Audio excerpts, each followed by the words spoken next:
हरि ओम, जय श्री कृष्ण, राधे राधे, जय योगेश्वर। बंसीधरम तोत्रधरम नमामि मनोहरम मोहहरम च कृष्णं मालाधरम धर्मधुरम धरं च पार्थस्य सारथ्यकरं च देवं कर्तव्यदीक्षां च समत्वशिक्षां ज्ञानस्य भिक्षां शरणागतिं च ददाति गीता करुणाद्रभूता कृष्णेन गीता जगतो हिताय।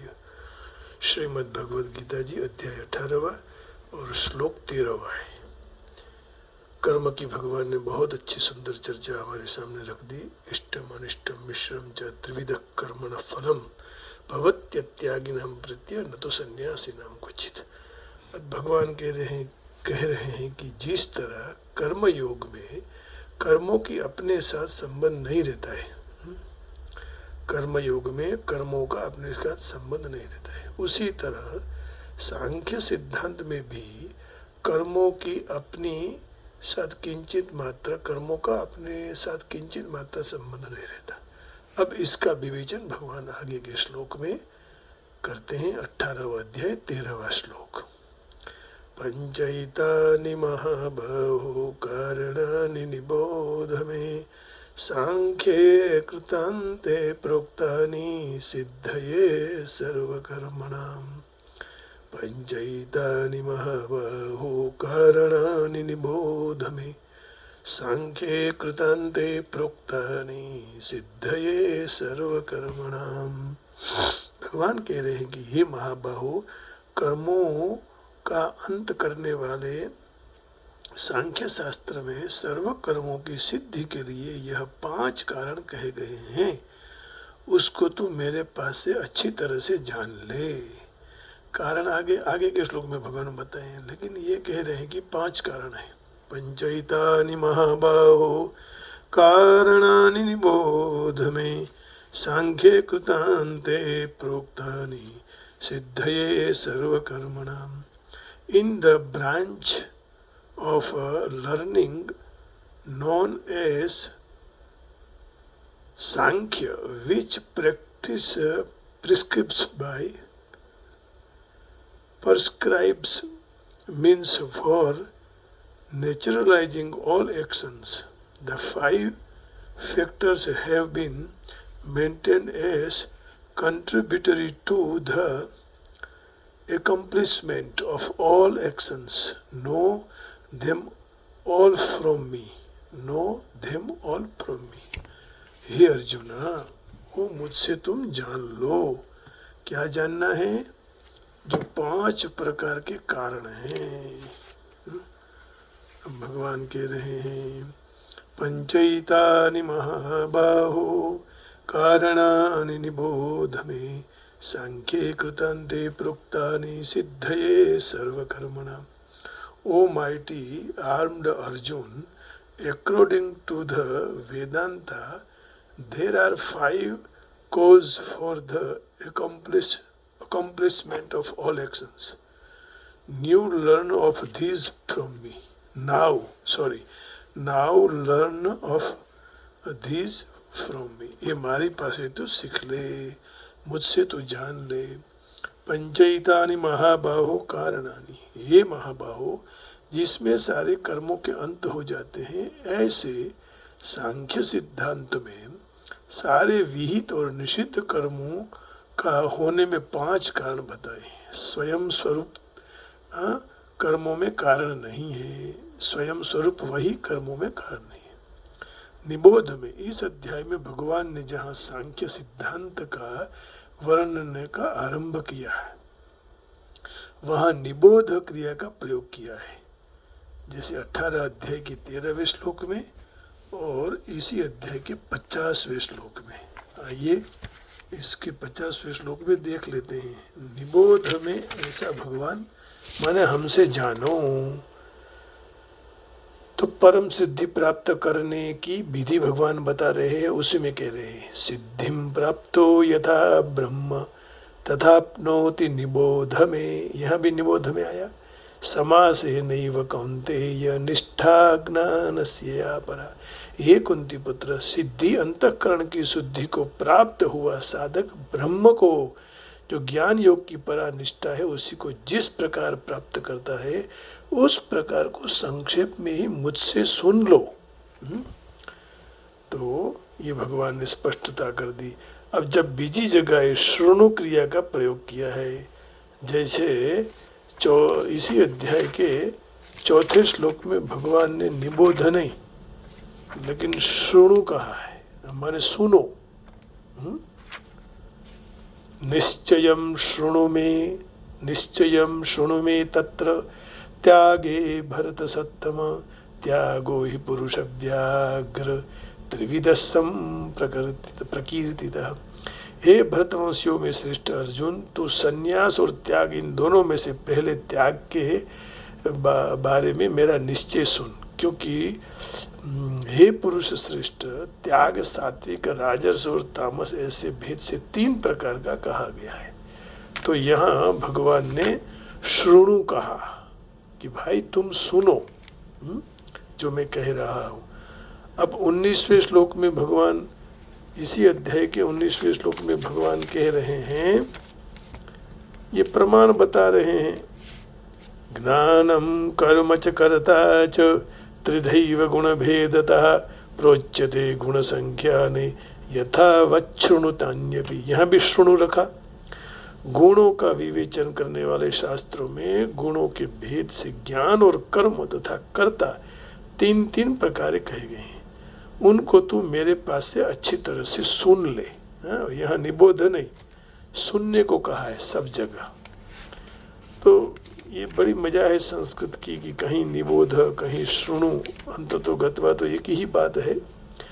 बुद्धिर्भेदम धृतेश्चैव गुणतस्त्रिविधम शृणु प्रोच्यमानम अशेषेण पृथक्त्वेन धनंजय। हे धनंजय, अब तू गुणों के अनुसार बुद्धि और धृति का भी 3 प्रकार का जो भेद है अलग अलग रूप से सुन, जो मेरे द्वारा पूर्ण रूप से कहे गए हैं। तो यहाँ श्रृणु आया। अब 36वें श्लोक में भी भगवान ने श्रृणु ऐसा कहा, निबोध नहीं।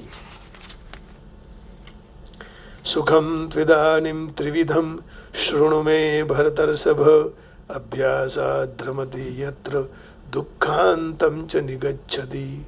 हे भरतवंशियों में श्रेष्ठ अर्जुन, अब 3 प्रकार के सुख को तू सुन, मेरे पास से सांभड़ सुन ले। जिस सुख में साधक अभ्यास के द्वारा रमण करता है और जिससे दुखों का अंत हो जाता है, ऐसा परमात्मा विषयक बुद्धि की प्रसन्नता में से उत्पन्न होने वाला जो सुख सांसारिक आसक्ति के कारण आरंभ में विष जैसा है, परिणाम में अमृत जैसा है, उसी को ही सुख सात्विक कहा है। आरंभ में दुखदायक लेकिन अंत में सुखदायक, पहले विष जैसा बाद में अमृत जैसा प्राप्त लगता है। 36वें, अब भगवान 45वें श्लोक में भी यही बात कह रहे हैं। श्रृणु वाली बात अभी यहाँ चर्चा चल रही है। श्रृणु, निबोध नहीं। स्वे स्वे कर्मण्यभिरतः संसिद्धिं लभते नरः स्वकर्म निरतः सिद्धिं यथा विन्दिति तच्छृणु। फिर आया श्रृणु। अपने अपने स्वाभाविक कर्म में प्रेम पूर्वक जुड़ा हुआ मनुष्य भगवत प्राप्ति रूपी परम सिद्धि को प्राप्त होता है। अपने कर्म में जुड़ा हुआ मनुष्य जिस तरह कर्म करके परम सिद्धि को प्राप्त होता है, उसके उपाय को सुन। तो सुन, अभी अंतिम 64 श्लोक में 64वां श्लोक, उसमें भी श्रृणु की बात बताई है।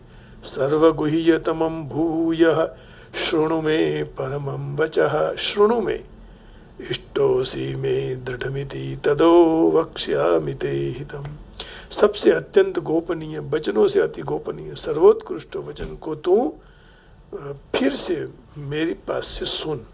मेरा अत्यंत प्रिय मित्र है तू। भगवान ने अर्जुन को मित्र कहा, इसलिए इस विशेष हितकारी वचन मैं तुम्हारे लिए कहूँगा। तो तात्पर्य कहने का यही हुआ कि सांख्य सिद्धांत में तो निबोध पद से अच्छी तरह से समझने की बात कही है, और दूसरी जगह श्रोणु पद सुनने की बात कही है। इसलिए सांख्य सिद्धांत को एकदम गहराई से समझना चाहिए। जो उसको अपनी जात स्वयं गहराई में समझाने में आवे तो तत्काल तत्व का अनुभव हो जाता है। सांख्ये कृतांते प्रोक्तानि सिद्धये सर्वकर्मणाम्। कर्म चाहे शास्त्र विहित हो, चाहे शास्त्र निषिद्ध हो, चाहे शारीरिक हो, चाहे मानसिक हो, चाहे वाचिक हो, स्थूल हो, सूक्ष्म हो, सारे कर्मों की सिद्धि के लिए 5 कारण बताए हैं। जब पुरुष का यह कर्मों में कर्तृत्व रहता है तब कर्म सिद्धि और कर्म संग्रह बन जाता है, और जब पुरुष का यह कर्मों के होने में कर्तृत्व नहीं रहता है तब कर्म सिद्धि होती है, किंतु कर्म संग्रह नहीं होता है, परंतु क्रिया मात्र हो जाता है। जिस तरह संसार में परिवर्तन होता है, अर्थात नदियां बहती है, वायु चलता है, वृक्ष बढ़ते हैं, आदि आदि क्रियाएं होती रहती है, परंतु एक उन क्रियाओं में से कर्म संग्रह नहीं होता है, अर्थात क्रिया वो पाप पुण्य जनक या बंधन कारक नहीं होती है। तात्पर्य यही हुआ कि कर्तृत्व अभिमान दूर होते ही क्रिया मात्र में अधिष्ठान, करण, चेष्टा और दैव, यह 4 कारण होते हैं। कर्मों की सिद्धि में 5 कारण बताया है। अब इसमें देखो, अधिष्ठानम तथा कर्ता, करणम च पृथक विधम, विविधाश्च पृथक सृष्टा, दैवम चैवात्र पंचमम। 5 हो गए ना, अधिष्ठान, करण, चेष्टा, दैव,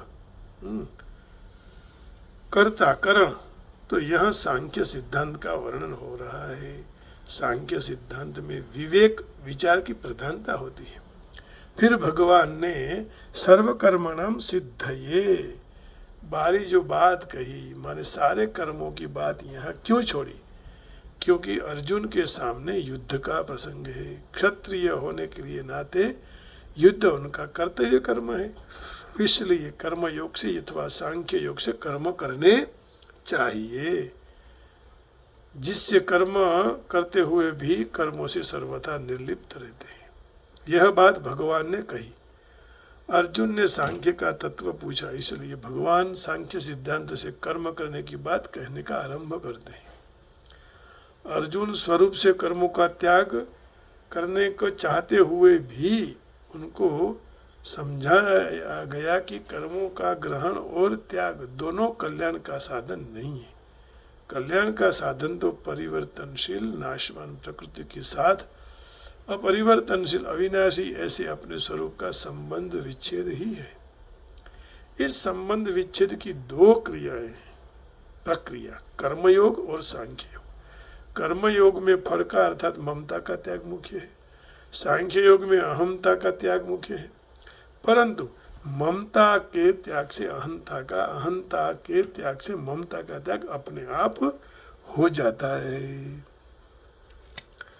माने कर्मयोग में तो फल का अर्थात ममता का त्याग, सांख्य योग में अहंता का। तो यदि ममता गई तो अहमता गई, अहमता गई तो ममता गई। जैसे मेरी बात रहे, मेरी बात कट न जाए, हूँ पना मेरापन जो होता है ना, इसलिए ममता मेरापन छोड़ने से अहंता अपने आप छूट जाती है। साक्षात परमात्मा का अंश होने से जीव की परमात्मा के साथ स्वतः सिद्ध आत्मीयता है। वह परमात्मा से विमुख होकर जीव अहंता के साथ ममता कर लेता है, जिससे अपने मैं संसारी हूँ, मैं विवेकी हूँ, मैं पढ़ा लिखा हूँ, मैं समझदार हूँ, ऐसा व्यक्तित्व हूँपन उसको प्रिय लगता है। और वह यदि छूट न जाए तो भय लगता है।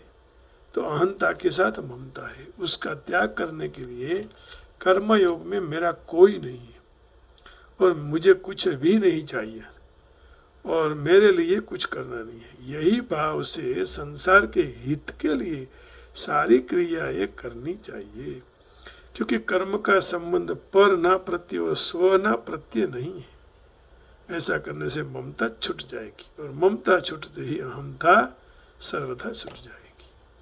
तो कर्मयोग में स्थूल शरीर से क्रिया, सूक्ष्म शरीर से परहित चिंतन, कारण शरीर से स्थिरता एकाग्रता, इन तीनों संसार के हितार्थ होता है। इसलिए दूसरों के हित के लिए कर्म करते करते सबका चिंतन हो जाता है। सर्वे भवन्तु सुखिनः, सर्वे सन्तु निरामयाः, सर्वे भद्राणि पश्यन्तु मा कश्चित् दुःख भाग् भवेत्। अब हित का चिंतन होते होते आपको आप स्थिरता आती है, तो उस स्थिरता में अहंता और ममता दोनों का त्याग होता है। त्याग होने से शांति मिलती है। संसार के त्याग से जो शांति मिलती है वह स्वरूप अथवा साध्य से नहीं, परंतु वह तो एक साधन है। योगारूढ़स्य तस्यैव शमः कारणमुच्यते। 6वें अध्याय के 3 श्लोक में भगवान कह रहे हैं, योगारूढ़स्य तस्यैव शमः कारणमुच्यते। आरुरुक्षोर्मुनेर्योगं कर्म कारणमुच्यते। योगारूढ़स्य तस्यैव शमः कारणमुच्यते। जो योग में समता में आरूढ़ होना चाहते हैं, ऐसे मननशील योगी के लिए कर्तव्य कर्म हेतु कहा गया है, और वही योगारूढ़ मनुष्य के लिए शम शांति कल्याण में हेतु कहा गया है। योगारूढ़स्य तस्यैव शमः कारणमुच्यते। परंतु परमात्मा की प्राप्ति से जो शांति मिलती है वह अर्थात परमात्मा का स्वरूप है। शांतिम निर्वाण परमाम, 6वें अध्याय का 15वां श्लोक। माने सब भूल कर केवल भगवान ही है, भगवान ही सब कुछ है, भगवान के लिए सब कुछ करता हूँ। युञ्जन्नेवं सदात्मानं योगी नियतमानसः शांतिम निर्वाण परमं मत्संस्थामधिगच्छति। तो वश करेला मन का योगी मन को इस तरह निरंतर परमात्मा में जोड़कर मुझ में सम्यक स्थिति वाला जो निर्वाण परम शांति को प्राप्त हो जाता है। युञ्जन्नेवं सदात्मानं योगी नियतमानसः शांतिम निर्वाण परमं मत्संस्थामधिगच्छति। अब साधक को सावधानी यही रखनी है कि वह साधन जन्य शांति का भोग न करे। भोग न करने से अपने आप वास्तविकता की अनुभूति हो जाएगी, और यदि भोग करेगा तो वहाँ अटक जाएगा। तो यहाँ कहा कि यदि अहमता गई तो ममता गई, ममता गई तो अहमता गई। तो ये मन में से भाव निकल जाता है। इसी तरह पहले अहंता होती है, फिर ममता होती है। तो पहले हूँपना, फिर मेरापन, ये दोनों साथ में रहते हैं, साथ में जाते हैं। परंतु जहाँ अहंता मैंपना त्याग दिया जाए वहाँ ममता अपने आप कैसे छूट जाएगा? तो बोले वह भी छूट जाएगा, क्योंकि उन दोनों का एक साथ में रहना है, बैठना है, आना है, जाना है, तो वह छूट जाएगा। अब आइए देखिए प्रभुपाद जी इसका क्या भाव करते हैं। यहाँ एक प्रश्न हुआ कि हर एक कर्म का फल अलग अलग होता है, फिर ऐसा कैसे बन सकता कि कृष्ण परायण मनुष्य को कर्म फल के सुख दुख भोगने नहीं पड़ते हैं?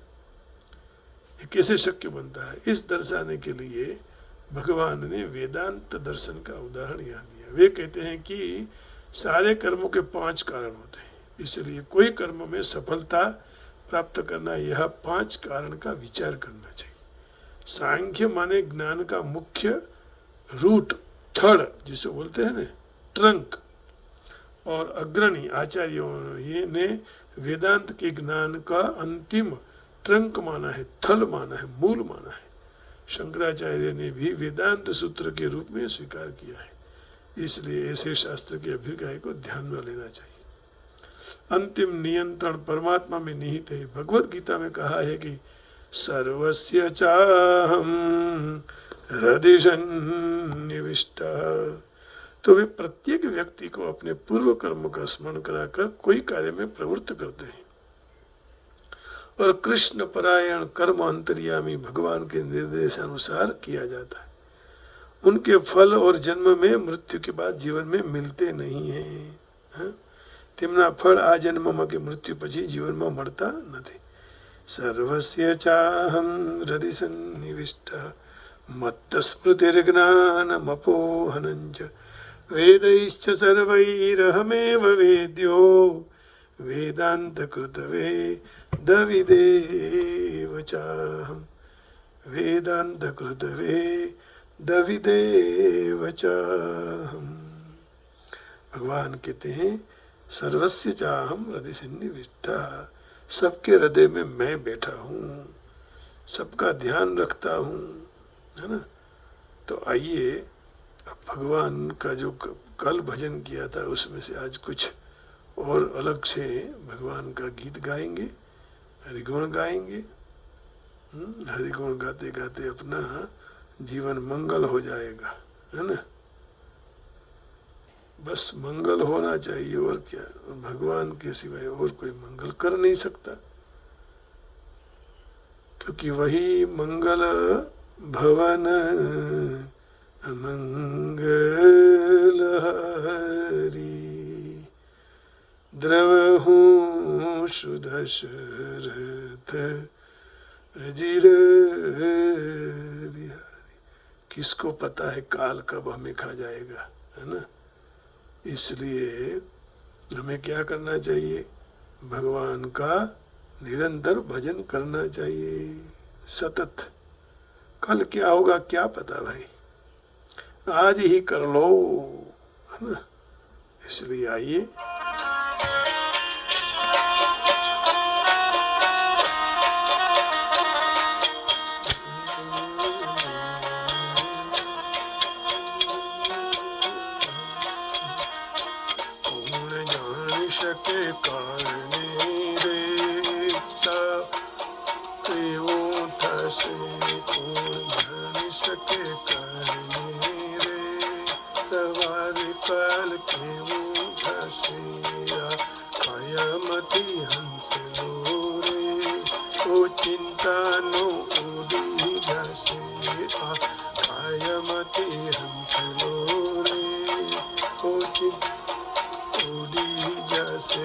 कौन जान सके करने रे सवार काल शोरे था से को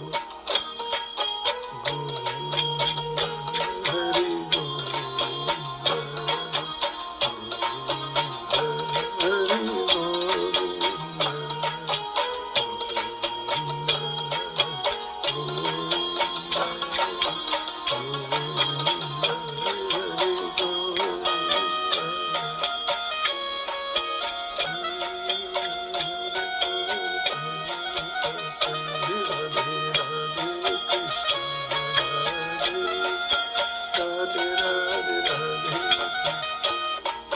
मोटा मोटा बंगला रे उतरने गाड़ी वाली, मोटा मोटा बंगला रे उतरने गाड़ी वाली, बड़ी माया मुड़ी मेरी काली हथे जाऊं परसे पद माया मुड़ी मेरी काली हथे जाऊं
सगाने धीरे थोड़ा दिमा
પલમાં વિખાઈ તારો પંખીડાનો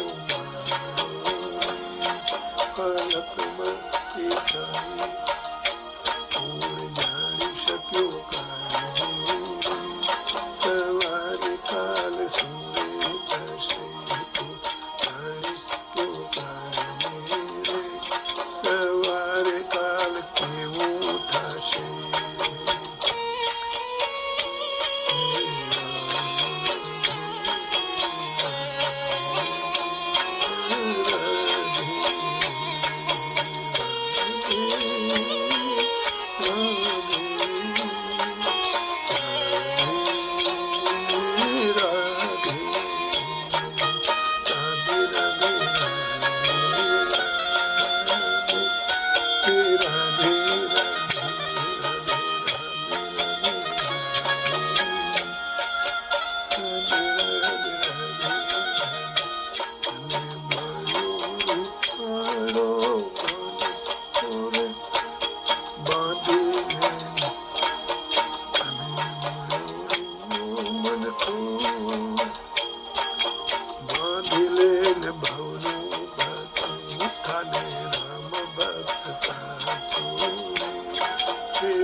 કાયામતી હંસલો રે ઓ ચિંતાનો જશે તો જાણી શક્યો કાળની રે સવારે કાલ કેવું થશે કોણ જાણી શક્યો કાળની રે સવારે કાલ કેવું થશે